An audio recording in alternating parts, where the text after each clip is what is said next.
Magandang gabi sa ating lahat ng mga viewers, followers. Sana nandito tayo sa ating mga kaganapan. No? Ang importante mga kababayan ay tayo po ay ligtas sa ating mga pahamakan. No? So, ang importante mga kababayan ay tayo po ay magiging magmatsyag sa bawat isang mamayang Pilipino. No? Uulitin ko, no, na ako po ay nandito naman uli sa ating YouTube channel, Daniel Liba PH. No? So, lagi nag-upgrade yung ating YouTube kasi lagi tayong nagbigayan ng notification. No? So, kung wala kayo mga kababayan, wala rin tayo dito, no? Or hindi mag-upgrade yung YouTube natin. Kayo ang pinaka minamahal kong mga viewers, followers, ng taga-subaybay sa akin, no? So, ang yung hindi pa nakapag subscribe dito sa ating YouTube channel, Daniel Liba PH, mag-subscribe na tayo kasi lagi tayong nagka-upgrade o mabigyan talagi ng notification, no? So, ito lang ang masasabi ko mga kababayan. Ako po, number 1, nang magpasalamat sa inyo. Totally, kayo ang kaagapay ko, mga minamahal kong viewers, no? O kay Daddy Franks, lagi akong nanood sa YouTube mo o sa Facebook mo. Ituloy mo ang nasimulan hanggang dulo na marami pa kang matulungan, no? Sa ikaw ay ginagamit ng Panginoon na ikaw ay instrumento na bilang charity vloggers, no? Lahat ng mga sinasabi natin dito ay yung mga kapatiran natin ay isang bilang na nawalan ng pag-asa sa sarili dahil akala nila ay walang magmamahal sa ating mga kapatid, no? Naiisip siguro nila nga yun na yun ang ano nila, no? Wala na siguro yung pag-aasa, no? Yung nawalang pag-iisip, ganun ba, blanco, no? Kasi di na kayanan sa mga dumating problema sa kaisipan nila, kaya nagkaganyan, no? So, sa ganun pa man o sa ano, kay Daddy Franks, ako ay isang followers mo. So, shout out mega loves kay Daddy Franks. Sana bigyan mo sila ng magandang kalusugan si Daddy Franks, lalo na sa iyong pamilya, lalo na sa mga kasamahan niyang mga charity vloggers, no? So, once again, nandito naman tayo, no?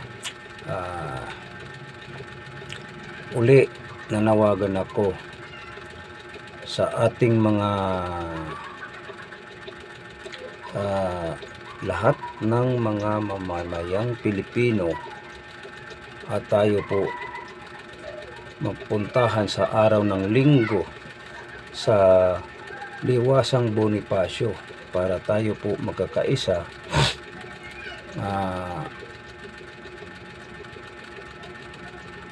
para magpatungo tayo sa sinasabing Malacanang, no? Anong gagawin natin doon sa Liwasang Bonifacio papunta ng Malacanang? Ang gagawin natin mamaya mga kababayan, naalaala natin yung una nga ang yumaong presidente si Marcos Sr. Di ba pinapatalsik ay nagagawa na ang mamayang Pilipino nga patalsikin kasi hindi na magaganda ang mga gawain ni Marcos Sr. No? So revolution, EDSA revolution power, no? So lahat ng mamamayang Pilipino nagkakaisa. So ganun din dito ang gagawin natin. Kailangan magkakaisa tayo na mag-revolution, mag-ano na, EDSA 3 Revolution, no? EDSA 3 Revolution. Tayo po ay nanawagan sa lahat ng mamamayan, malibang nandoon sa ibang bansa o yung mga naiiwan dito sa ating bansa, mga kapatid nyo kung saan naman sulok ng mundo nakatira, padalhanin yung budget para lumahok sila sa ating peace rally or para sa kinabukasan sa pagbabago sa ating bansa. Kasi ang Pangulo natin ay hindi kayanan niya nga siya ang maghawak ng bilang rinda o siya ang maging timon, gabay sa ating mamayang Pilipino. Bagkos paalisin na siya natin, no? Kasi sila ang salot sa ating bayan, sila ang salot ng lipunan sa mamayang Pilipino, no? So magsama-sama tayo mga kababayan, no? EDSA Revolution 3, 3 o 4 ba yun? Basta yun, kasi may tatlong na siguro, o si pang-apat pala, no? So yun ang ating tutukan, na bilang tayo po ay isang vloggers na dinadaan lang natin dito sa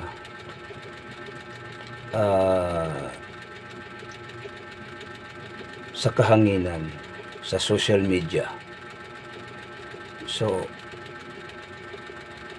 yun na nga magsama-sama na tayo kasama ng mga estudyante, no? Hindi sila muna papasok ng isang araw, dalawang araw, ganun. Kasi para sila ang unang number 1 sa ating mamayang Pilipino na nag-aral sa college sa Ublo, kung anong mga nila, no? Na sila ang pinaka-importante sa mga matatanda, mga senior citizen, ay isang pasahop na ang araw, palubog ang araw. Sila ay pinaka-importante na sumusunod o anong alikain sa sunod ng mga taon, sunod ng mga dumarating ng araw, buwan, taon, kung sino ilagay nilang presidente, bilang sila ay mamayan ding Pilipino. So ako po uli nanawagan sa lahat, buong pangkalahatan, tuloy ang laban, walang atrasan, no? So sa sponsor, maraming nag-sponsor, tubig, kung basta importante tubig, pagkain, no? Para sa ating mamayang Pilipino, na hindi tayo magka watak-watak, no? So ang hindi pa nakapag-subscribe, uulitin ko, mag-subscribe na kayo para lagi tayong makatanggap ng notification araw-araw. Kabahagi kayo sa ating YouTube channel, Daniel Liba PH, no? So huwag niyong sayangan, pindutin yung button para updated tayo, no? So yun lang ang hinihingi nga bilang content creator, masayang masaya na si Liba, no? So tuloy ang si Boyeng Rimulya ay isang binasbasa ng pare, o hindi kay sa pare lang, tungkol pagka siya uupo pagka ombudsman. Aywan ko kung ano katotoo, kasi ano pa man yun, no? Kumbaga basta diyan na natin malalaman kung ano na talaga. Pero sabi nila ni Boyeng Rimulya nga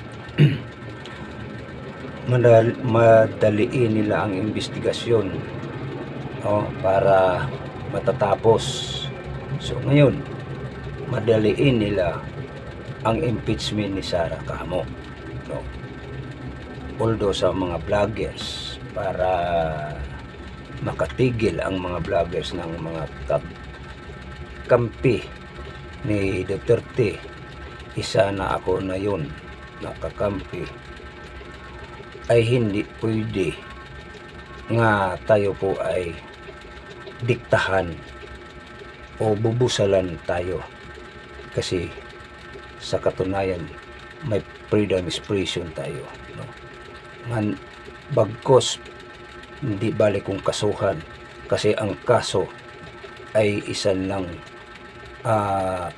masasabi nating gawa-gawa lang nga kaso na walang kapatunayan na tayo ay gumawa ng kasalanan.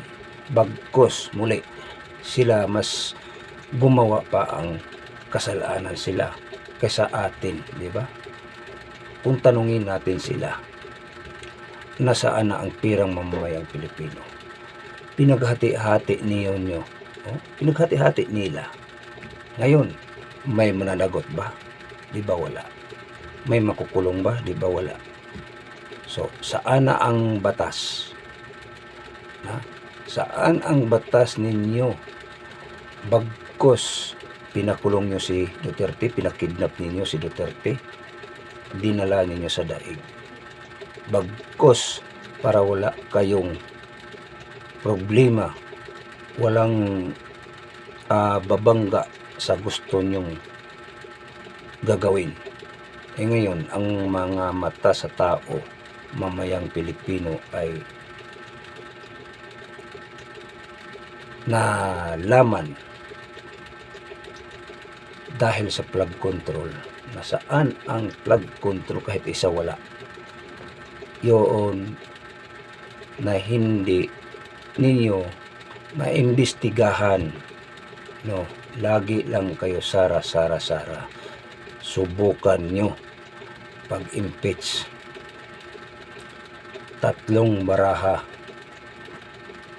kayo ay mawiwindang, mapahiya kayo sa mga matang mamayang Pilipino, no? Dahil sa kagagawa ninyo.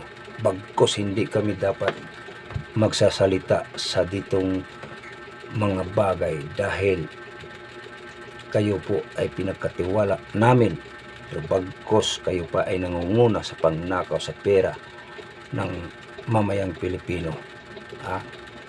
Ibig sabihin, kayo po bagkos ay salot ng lipunan. Huwag kayong magturo sa anak nyo nga pangnakaw, no? Pinapakain nyo ang mga anak ninyo sa nakaw nyong pera sa mamayang Pilipino. Bagkos hindi mawawala ang galit ng mamamayang Pilipino dahil sa kagagawa ninyo, no? So ako ay isang bilang mamahayag, bagkos hindi ko matatakot kaming mga vlogger kung kasuhan. Kaya ang kaso, kung ikulong, wala kaming mapatunayan nga mayroon kaming kasalanan. Ang kasalanan namin, bakit nga gawan kami ng kasalanan? Kasuhan kami ng ganyan, bagkos para hindi kami makapagsalita. Ganun ang mangyayari sa ating mamayang Pilipino. Salit tayo po ipatuloy ang nasimulan hanggat dulo. Bagkos tayo ay may lakas pa na masisigaw sa mamayang Pilipino na hindi tayo matatakot kung anong hamon sa buhay natin. Bagkos na simulan na nila, sila ang nag-umpisa, sila ang nagturo sa mamayang Pilipino nga lumalaban. So sa mamayang Pilipino, dapat magkakaisa na tayo sa Diwasang Bonifacio. na masasabi ko lang dito ay hindi tayo magkawatak-watak, hindi tayo magkahiwalay-hiwalay. Hindi kay open forum doon sa kabila, open forum sa kabila.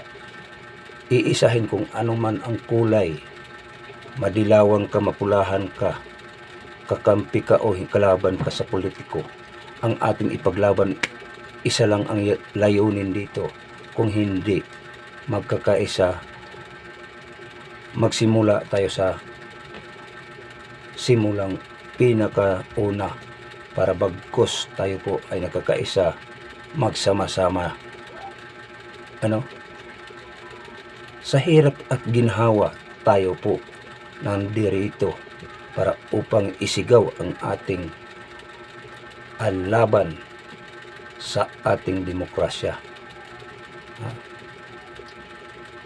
Hindi tayo papayag na mawalan tayo ng freedom of expression. Hindi tayo papayag na mawala ang ating konstitusyon. Tayo ang protektahan ng mga kasundaluhan, mga kapulisan. Bagkus tayo ay nagpapasahod sa kanila, lalo ng mga nandyan sa Malacanang. So, wala silang karapatan at tayo po ay papigilan kung ano man gagawin natin basta sa kabutihan, sa magandang kapamaraan. So, walang iba si BBM, patalsikin natin sa pwesto. Pababain natin. Bagkos panibago nating presidente.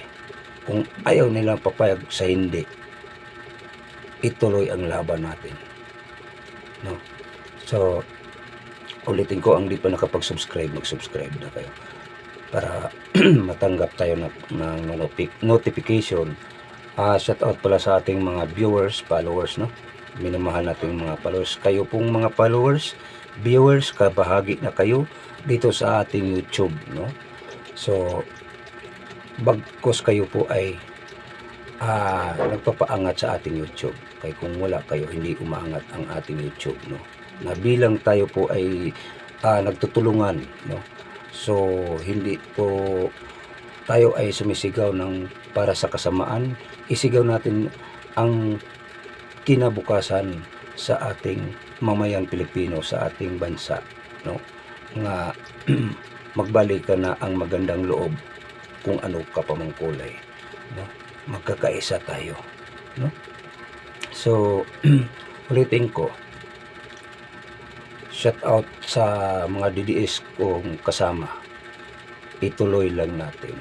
Shout out kay Boss Mitran, retired Colonel Mitran, si mga kasamahan pa niya, mga retired personnel, shout out sa inyo. Tuloy-tuloy ang laban.